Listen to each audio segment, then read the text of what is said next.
for stopping on our channel, which is dedicated to central heating. And as you can see, I've been doing this a long time. Whether you install or you have heating, hopefully my videos will make a difference. But often in the winter, you may find that the boiler suddenly fires up in the middle of the night when the heating is naturally turned off at 11 o'clock. And that's probably to do with the frost thermostat. So if you have put a boiler in the loft, have a look at this video why you shouldn't. There should be two thermostats. Only boilers with factory fitted frost stats can go into an unheated area, which is a loft or a garage and so on. But the installer has to put another frost protected thermostat next to the boiler as a double check system. So if one fails, the other one won't. The difference is the one fitted in the factory probably won't switch on your radiators. It's just there to protect itself. The one the installer puts in next to the boiler will switch on the radiators and just gently warm up to about 25 degrees. So you're not going to be roasting upstairs, just one or two radiators near the boiler will get mildly warm, because it has an off thermostat called a pipe stat. But that's the reason why heating systems switch on in the middle of the night.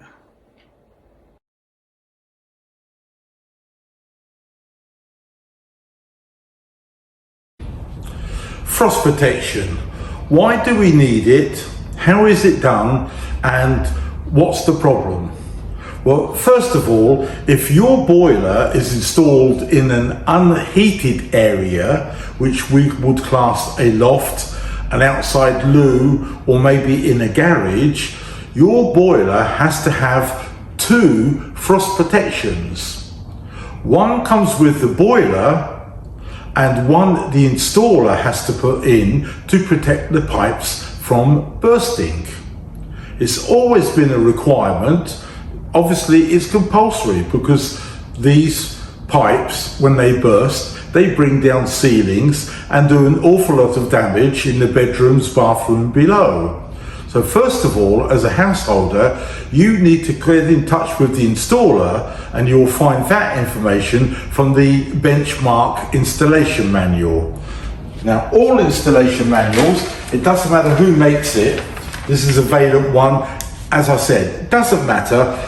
Towards the back is normally a page called benchmark, and here is written down who installed it, the serial number, the controls, etc., to make sure that whoever comes along and does any servicing or upgrades knows that the installation is as per British standards and codes of practice. And obviously we will have a guarantee. Now, quite often manufacturers will give a 10-year guarantee, which is brilliant, provided it's been installed correctly to their specifications and requirements. Nothing difficult, it's nothing awkward at all. They're very simple requirements, and each year a gas safe engineer comes along, checks the emissions, does the trap, whatever's necessary for that boiler model that that manufacturer asks to do on a yearly basis. And there may be another column after 3 years or 5 years, you need to do additional work, which is just the same as a car. We have a small service, then a biggie. Well, the same thing happens with boilers, but that's often overlooked. If the installation manual with the service requirements is missing from your home, or that page is empty, just contact the boiler manufacturer and ask for guidance. Tell them the situation, why you haven't got the book or why it's not been filled in, and see what they say. Also, if you do have the benchmark filled in by the installer, then contact that person and ask them, have you put in frost protection as per the manual and as per British standards? And on the service, on a regular service, if your boiler is in that place, just double check with that person who has to be gas safe registered that you do have a frost thermostat and a pipe stat fitted, and your heating pipes are fully protected. But don't forget, you've also got a hot water pipe and a cold water pipe feeding that boiler or that cylinder in the loft. They have to be extra protected as well. But we're concentrating on this video to do with frost protection on Combi boilers installed in unheated areas. And by having a boiler in the loft, that contradicts all of those things, because moving a boiler from here to here could make a big difference to your direct debit. It might even double, and that's talking about gas and water, because everything's going to go through here, past the kitchen, past the airing cupboard, into the boiler, and then the hot water, whatever, is going to go all the way back down to the floor level and then come back up to the kitchen sink. There's no saving there at all. It will cost you a small fortune. The next thing that you need to do is make sure that there's planks and decking across the whole loft, all the way from the hatchway to the boiler, with lighting and a proper loft ladder, because steps aren't allowed. Another problem we have here is that condensing pipe. It's got to discharge inside the building unless there are exceptional circumstances. Now up here, normally in the airing cupboard or the bathroom, for instance, there may not be any drainage to attach to. So that pipe has got to trickle all the way through here, all the way down to the house, and all the way down here to the kitchen sink. That's a huge amount of pipe work that's got to be added and hidden away. And if you've got a nice posh kitchen, I don't think you're going to like a white plastic pipe coming all the way down the wall. But that's going to happen, because very rarely you can do any other way. But we're concentrating on the thermostat, and as you can see here, the thermostat is level with the top of the boiler. It's normally 300 mil from the left side or the right hand side, and the thermostat is set at 5 degrees centigrade, so that's fixed. The other component here is a pipe stat, and you may have seen that on the cylinder, but it's been recalibrated to 25. So as soon as the loft comes down to here and it gets somewhere near the 7 degrees, the boiler frost protection will kick in. And normally that's going to be a pump running, and circulating water is less likely to freeze, but it doesn't always fire up the boiler, probably very rarely. But as the temperature drops to about 5, then this one will go to the boiler and fire the boiler up. Now, because the cylinder thermostat is set at 25, only a few places around here will get hot. The whole house is not going to be bulging with heat unless this is missing. And that happens because I've seen it on many occasions, and I've had to wire in a pipe stat to stop it overheating. So if you do go away in the winter months, you know for a certainty that the pipe work is well protected, but the whole house is not going to be bulging with heat for 2 weeks while you're away. But don't forget, as I said earlier in the other clip, there's a cold pipe and a hot pipe that needs lagging, and also the condensing pipe that will need lagging as well. Now, the second part of this is controllability and switching the appliance on and filling. And that's done here in the airing cupboard. And what we provide is a spur, so we can switch the boiler off in case something is wrong. Because you may have a smartphone and it'll give you an error code saying you've got no water. Someone's got to go up here and then top it up. So we have a pressure adjusting valve, and here's a picture of what I'm talking about, and it's set to 1 bar pressure for a 3-bedroom semi or smaller. It would be 1.4 for a larger house. That means the system cannot be overfilled, and it's much easier to fill the system up from the installer. Another thing to consider when the boiler's in the loft is the pump, because the largest pump that we use is 6 meters. So that's from that screw located here to the furthest radiator, which is going to be either the lounge or the hallway.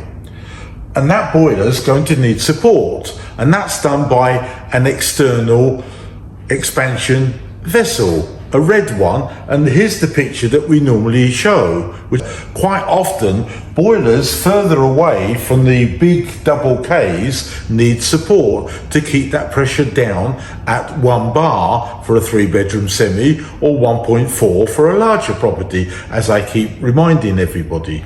So what we need to do is to make sure that it's connected to that return of the boiler and support the heat to make sure that as the boiler fires up, it's able to get from here to here as quickly as possible. Because what will happen is that the boiler will fire up, the heating system is basically down here, it'll then switch off and be lovely and happy. In the front room and the hallway, stone cold, or just not warm enough. And the only thing that you can do is either turn up the room thermostat and the boiler thermostat, which is going to cost a small fortune.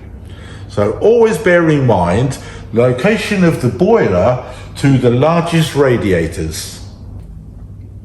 So here's our rig that we've got our frost stat and our pipe stat wired into a valent PCB or any. So it's just a single wire. It starts from the live terminal of the PCB, goes into the frost stat, out of the frost stat, into the pipe stat, out of the pipe stat, into the boiler switched live terminal.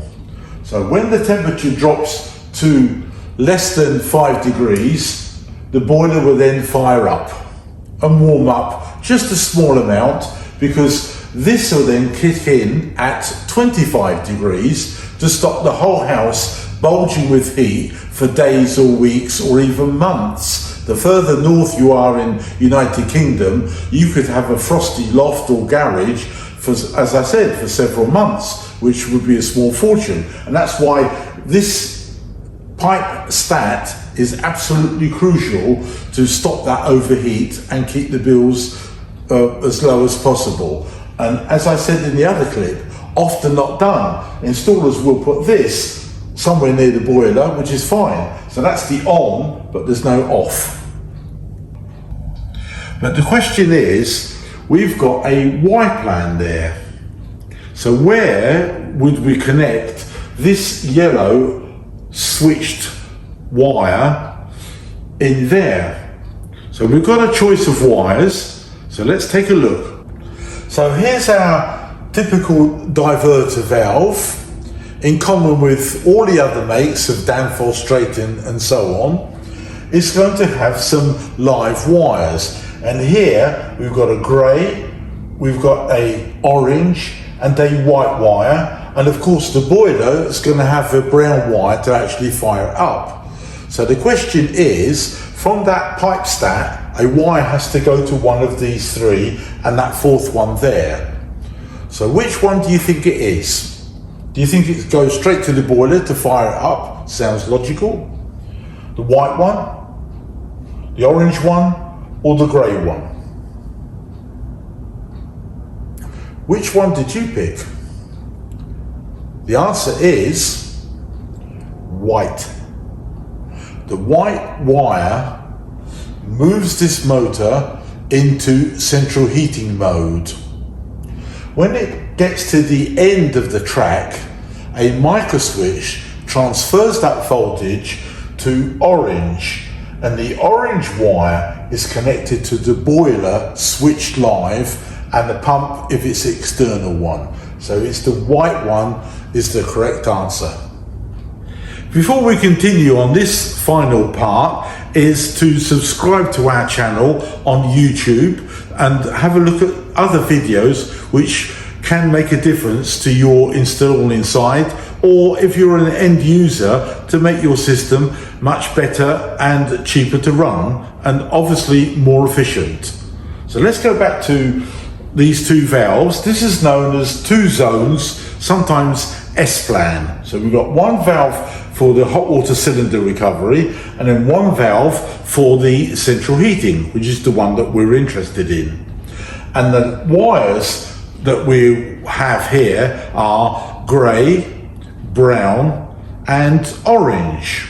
And the question again is, which is the one to connect that pipe stat to? And the answer is brown.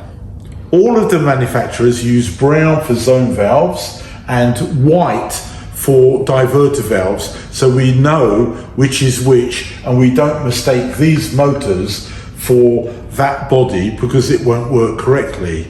And that's one of many faults that certain companies have on a regular basis. So just look at the wires. Obviously here, we don't do that. We don't change the motor, we don't change the head, we drain down the system, and in this case, we would change both valves because they're the same age, even though one is faulty. So I've hoped you've enjoyed these little videos on frost protection and why it's so crucial and important as part of your system if your boiler is in an unheated Please area. like and subscribe to Take our care. channel because it helps us a lot, and if you have any comments, please leave them down below where I've put the other links as well. So all the best and take care.